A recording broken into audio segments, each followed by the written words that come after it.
সৌদির সাথে বাংলাদেশের দীর্ঘদিনের বাণিজ্যিক এবং বিশেষ করে আমাদের শ্রম বাজারের ক্ষেত্রে একটা বড় অবস্থান রয়েছে। তারা বিভিন্ন সরকারের প্রতিনিধিদের সাথে মিটিং করেছে, তারই অংশ হিসেবে আজকে আমাদের সাথে আলাপ আলোচনা করেছে। সেখানে আমাদের জায়গা থেকে স্বাভাবিকভাবে এই মন্ত্রণালয়ের জায়গা থেকে বড় কনসার্নের জায়গা যে আমাদের প্রবাসী যারা সৌদি আরবে আছে তাদের কাজের ক্ষেত্রে যেন তারা ন্যূনতম যে অধিকার সেটা যেন যথাযথভাবে পায় এবং তাদের মর্যাদা যেন সেখানে সুরক্ষিত থাকে। কারণ আমাদের প্রবাসীরা সেখানে কাজের জন্য গেলেও তারা দুই দেশের অর্থনীতিতেই ভূমিকা রাখছে, সেটি আমরা তাদের সাথে আলোচনা করেছি। এবং বাংলাদেশিদের জন্য আরও কি কি ক্ষেত্রে নতুন সুযোগ দিতে পারে তারা, বিশেষ করে 2030 সালে তাদের সৌদিতে ওয়ার্ল্ড এক্সপো হচ্ছে, 2034 সালে বিশ্বকাপ হচ্ছে, 2027 সালে এফসি এশিয়ান কাপ অনুষ্ঠিত হবে। সেক্ষেত্রে তাদের এই বিশাল কর্মযজ্ঞ সম্পন্ন করার ক্ষেত্রে কিন্তু অনেক ধরনের লোকবল প্রয়োজন হবে।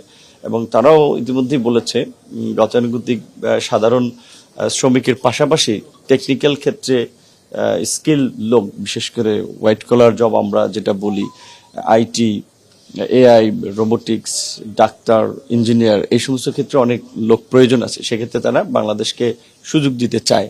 এবং আমরা বাংলাদেশিদের, যেসব বাংলাদেশিরা ছোটোখাটো অপরাধে সৌদির জেলে আছে তাদেরকে যেন ক্ষমা করে বাংলাদেশে ফেরার একটা সুযোগ করে দেওয়া হয়, সেই বিষয়টি আমরা বলেছি।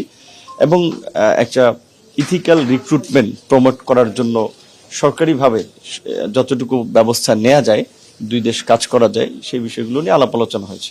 আমি তো এই মিটিং আসছিলাম, ওটা আমাদের মন্ত্রী ছিল। না, ওনারা ভালো। ওনারা বলছে যে বিশেষ করে প্রতি বছরই রমজানের সময় বিভিন্ন দিবস উপলক্ষে অনেককে কিন্তু ছোটখাটো অপরাধে ক্ষমা করা হয়। এবং আমাদের দেশের যারা ইকামার প্রবলেমে পড়ে, বিশেষ করে দেখা যায় বলা হয় থাকে নিয়োগকর্তা ইকামা করবে, পরে দেখা যায় সেটা নিয়ে একটু সমস্যা তৈরি হয়। তো এই সমস্যাটা ইতিমধ্যেই সমাধান হয়ে যাচ্ছে। এবং চাইলে আমাদের যে ওয়ার্কার যারা যাচ্ছে ইকামা, ধরেন কোনো যারা আপনার এক্সটেনশন করার কথা করবে না, সে চাইলে অন্য মালিক বা কফিল বলে সেটাও পরিবর্তন করতে পারবে, এই সুযোগও তারা দিচ্ছে। তাদের দিক থেকেও পজিটিভ রেসপন্স ছিল। টাকামূল একটা ভালো প্রক্রিয়া। টাকামূলের মাধ্যমে সৌদি সরাসরি ওদের চাহিদা মতো বিভিন্ন ট্রেডের লোককে এখানে পরীক্ষা করে নিচ্ছে। অর্থাৎ ওখানে যেন গিয়ে যে তার স্কিল নাই সে কাজ করতে পারবে না, সেটা না। এবং 28টা আমাদের ট্রেনিং সেন্টারে এই তাকামূল পরীক্ষা হচ্ছে। এটার পরিধি আরো বাড়ানো যায় কিনা আমরা সেটি নিয়ে আলাপ করেছি।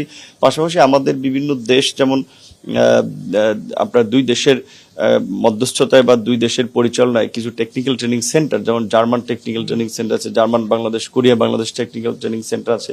এভাবে সৌদিও কিছু টেকনিক্যাল ট্রেনিং সেন্টার বাংলাদেশের সাথে জয়েন্টলি করে তাদের চাহিদা মতো লোক তৈরি করে নিতে পারে, এই বিষয়ে আমরা আলাপ করেছি। তারা বলেছে যে এই বিষয়ে আমাদের যে বিষয়গুলো, এগুলো যখন জয়েন্ট ওয়ার্কিং কমিটির মিটিং হবে